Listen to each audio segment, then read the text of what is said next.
नमस्ते। हामी चाहिँ उपरमस्तङको यात्रामा छौँ र हाम्रो पहिलो दिन हामीले पोखरा हरिचोकबाट यात्रा सुरु गरेका थियौँ र हामीले हाम्रो फर्स्ट लन्च अम्बोडमा मसला माछाका सहित सबिन होटेलमा खायौँ र त्यसपछि हाम्रो यात्रा निरन्तर अघि बढिरह्यो। बाटोको कारणले गर्दा भिडियोहरू अलिकति मुभमेन्ट भएको छ। तपाईहरुले पोखरादेखि कोरानाका उपरमस्ताङसम्मको यात्रा यहाँ हालेको छु। हामी अहिले तातो पानीमा पुगेका छौँ र तातो पानीमा ठुलो राम्रो होटेल पनि बनेको रहेछ। हामी त्यहाँ चाहिँ कफी ब्रेक गरेर त्यहाँबाट हामी अघि बढ्ने निधो गर्यौँ। हामी तातो पानीबाट अगाडि बढ्दै गर्दा बाटोमा देखिएका रमणीय दृश्यहरू कति कैद गर्न सफल भएको छु र कति कैद गर्न असफल भयो, किनभने बाटोको कारण हामीले भिडियो राम्रो क्वालिटीको निकाल्न सकिएन र अहिले एकदम सुविधा सम्पन्न होटेल तातो पानीमा बनेको छ। राम्रो सुविधा सहित बस्न खान सहितको छ, भित्र रमाइलो छ हैन। यहाँ हामी कफी ब्रेकको लागि रोकिएका थियौँ र दाइ हुनुहुन्छ, हामी दाजुभाइ 3 जना गएका थियौँ र मलाई चाहिँ यो होटेलमा सबैभन्दा इन्ट्रान्समा छिर्ने बित्तिकै मन परेको दृश्य चाहिँ यो एक्वेरियम भित्रको फिश एकदम राम्रो एक्टिभ, जति हेरे पनि हेरौँ हेरौँ जस्तो लाग्ने।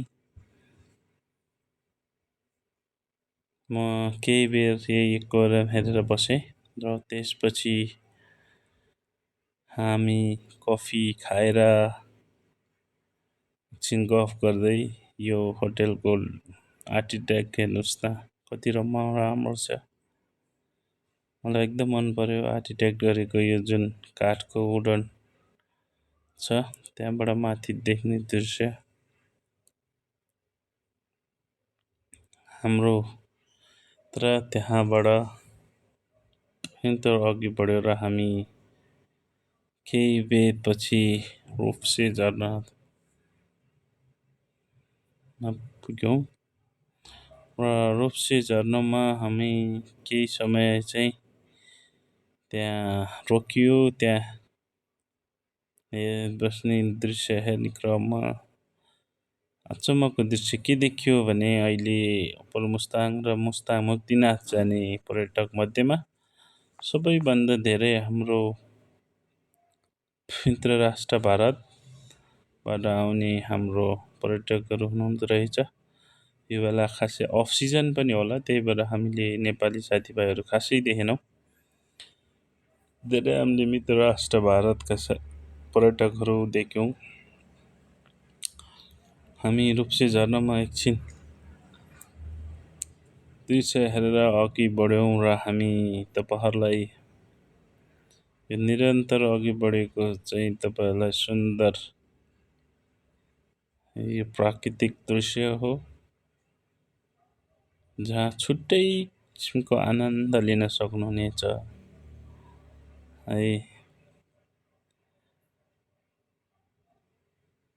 हामी निरन्तर अघि बढिरहेका छौँ साथीहरू र मैले तपाईहरुलाई यो सुन्दर दृश्य प्राकृतिकको उपहार दिइरहेको छु। तपाईहरु हेर्दै गर्नुहोला भिडियो। हामी निरन्तर अघि बढिरहेका छौँ।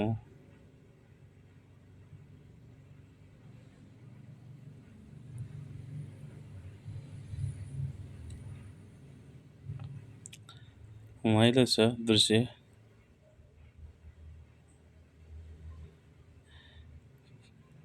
हामी तातो पानीबाट करिब अघि बढिसकेपछि हामीले बाटोमा देखेको दृश्य चाहिँ के हो भने अहिले त्यस ठाउँमा उवा र आलु एकदम प्रशस्त पाइने ठाउँ र स्याउ त भन्नै परेन, स्याउको त मुख्य क्षेत्र नै रह्यो। तपाईँहरू यो स्याउ बगान देख्न सक्नुहुनेछ। अहिले सिजन पनि छ स्याउ फल्ने, भर्खरै सुरु भइरहेको छ। स्याउ खासै ठुलो भएको छैन, फर्स्ट स्टेजमा दानाहरू पलाइरहेको छ। त्यहाँ हामीले चाहिँ एकछिन रमाइलो गऱ्यो र तपाईँहरू पनि यसै भिडियो मार्फत हेर्नुहोला। एप्पल बगैँचा सबै है।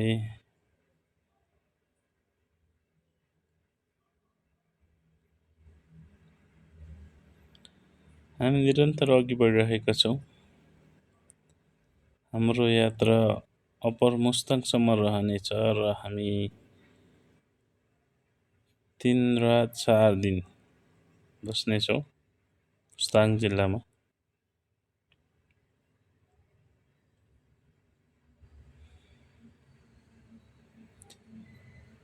म पहिला जाँदाखेरि धेरै अप्ठ्यारो बाटोहरू, अहिले जाँदाखेरि तपाईँको केही बाटोहरू सहज रूपमा पिच भइसकेको छ भने कति बाटोहरू क्रमिक सुधारको रूपमा रहेका छन्। मौसम गर्मी छ, हामीले सोचे जस्तो वातावरण त्यहाँ पाएनौँ। हामीले सोचेका थियौँ चिसो होला भनेर, तर ठ्याक्क उल्टो भेटियो मौसम। यो मौसम अफ सिजन पनि रहेछ। हिउँ त कहीँ पनि देखिएन, किनकि यो हिउँ पर्ने सिजनै होइन। पानी त पर्दैन यो ठाउँमा, मुस्किलले परे पनि सिमसिम मात्रै पर्छ रे। हामी निरन्तर अघि बढिरहेका छौँ।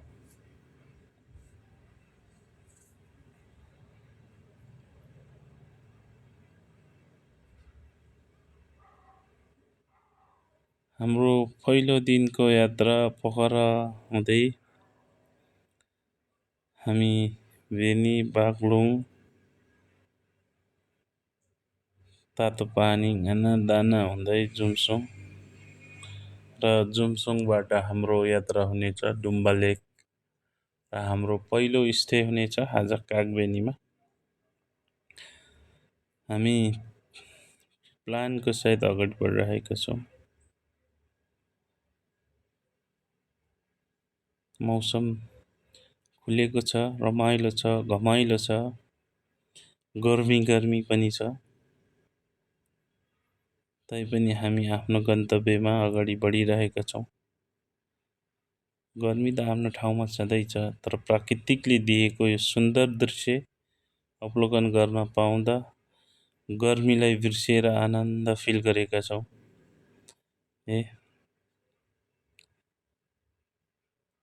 हामी दुम्बा लेक पुगिसकेका छौँ साथीहरू। दुम्बा लेक हामी पुग्ने बित्तिकै एकदम हावा चल्यो। हावा चलेको कारणले गर्दा थालमा वेभहरू एकदम राम्रो देखिए र दुम्बा लेकमा रमाइलो गर्दै छौँ। हामी केही समय यही दुम्बा लेक वरिपरि नै घुम्नेछौँ है। हावा एकदम चलेको छ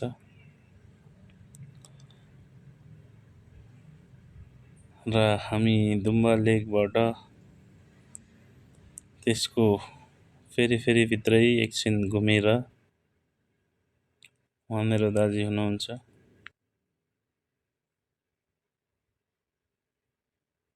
एउटा अचम्मको कुरा चाहिँ मैले अहिले दुम्बा लेक पुग्दा के भेटेँ भने साथीहरू, पहिला हामी आउँदाखेरि यहाँ माछा थिएन, तर जब अहिले हामी माछा गयौँ जब अहिले हामी त्यहाँ गयौँ हामीले माछा प्रशस्त देख्यौँ। एकदम ठुलो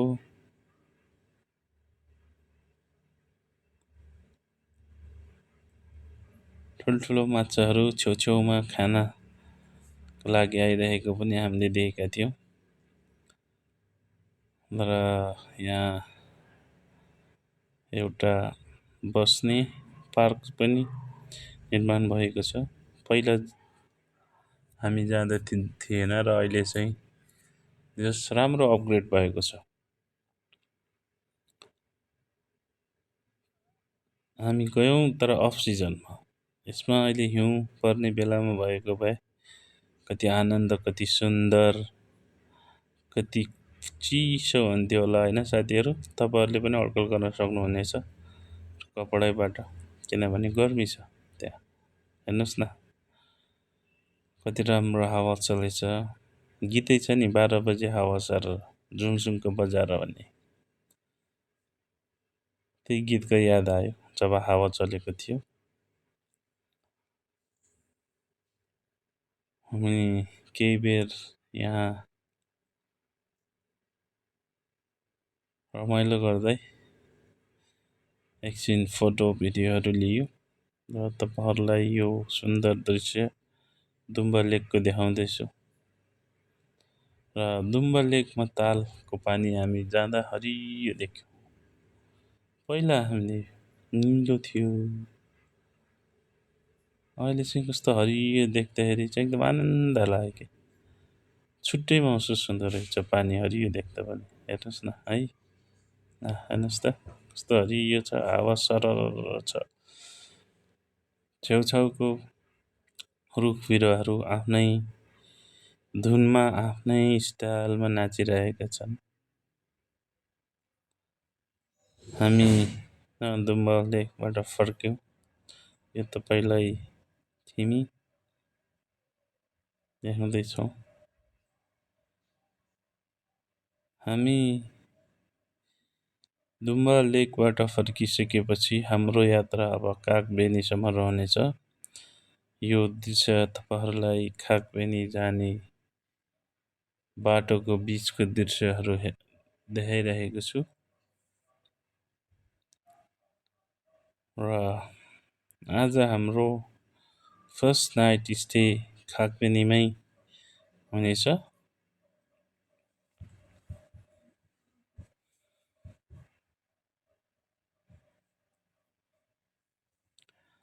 र हामी होटेल पुगिसकेका छौँ। हामीले होटेल चेक इन गरेर बस्यौँ। हामी म्याकडोनल्ड्स होटेलमा बस्यौँ। पहिलो रात निकै रमाइलो, सुन्दर, एट्र्याक्टिभ डेकोरेसन।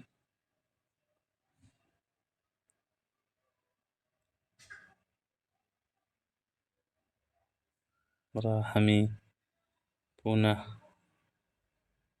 एकछिन कागबेनीको माथि घुम्न गएका थियौँ। करिब करिब इभिनिङ भइसकेको थियो। र यो तपाईँहरूलाई कागबेनीको दृश्य हेर्दै हुनुहुन्छ। अहिले धेरै होटेलहरू छन्, राम्रो सुविधा छ। आलुबारी कस्तो राम्रो फुल फुलेको छ साथीहरू, यो सब आलुबारी हो है। हेर्नुहोस् न यही आलुबारीको फुलहरू हेर्दै आनन्द लियो केही बेर। र तपाईँहरू पनि जाँदै हुनुहुन्छ भने कागबेनीमा बसेर बिहान दर्शन गर्न सक्नुहुनेछ। र तपाईँहरू कागबेनीमा बसेर बिहानमा मुक्तिनाथ दर्शन गरिसकेपछि दोस्रो दिनको ट्रेक त्यहाँबाट सुरु हुन्छ। बिहान सबेरै उठेर कागबेनीमा तपाईँहरूको पितृ देवदेवताहरू हुनुहुन्छ भने त्यहाँ तर्पण दिने, धूप बाल्ने कार्यक्रम पनि गरेर तपाईँहरू माथि मुक्तिनाथ मन्दिर जान सक्नुहुनेछ। हामी मुक्तिनाथ मन्दिरमा चढ्दैछौँ। बिहानको घामको झुल्कोसहित हामी मुक्तिनाथ मन्दिर दर्शनको लागि यो सिँढी उकालो चढिरहेका छौँ। साथीहरू, मैले त पहिलो जस्तै सोचेर जाडो होला माथि मन्दिरमा भनेर ज्याकेट लाएर गएँ, तर सोचे जस्तो चाहिँ जाडो नरहेछ। निकै गर्मी भयो, लेक लाग्छ कि भन्ने हामीलाई ठुलो डर थियो, तर मौसमले साथ दिएर पनि होला लेक लागेन। त्यही नै ठुलो भाग्य कुरो हो। हामी 3 दाजुभाइ अब मन्दिरमा गएर एकछिन नुहाइधुवाइ गर्नेछौँ, त्यहाँ पूजा गर्नेछौँ। र तपाईँहरूले ब्याकग्राउन्डमा देख्नु भएको छ हाम्रो मित्र राष्ट्र भारतबाट जति पनि भक्तजनहरू आउनुभएको छ, सबैजना भिड लाइनमा बस्नुभएको छ। खासै हामीले त्यहाँ हाम्रो आन्तरिक पर्यटक यो समयमा खासै देखेनौँ। र मुक्तिनाथको 108 धारा नुहाइसकेपछिको दृश्य यो हो, जुन तपाईँहरूलाई मैले 108 धारा देखाइरहेको छु।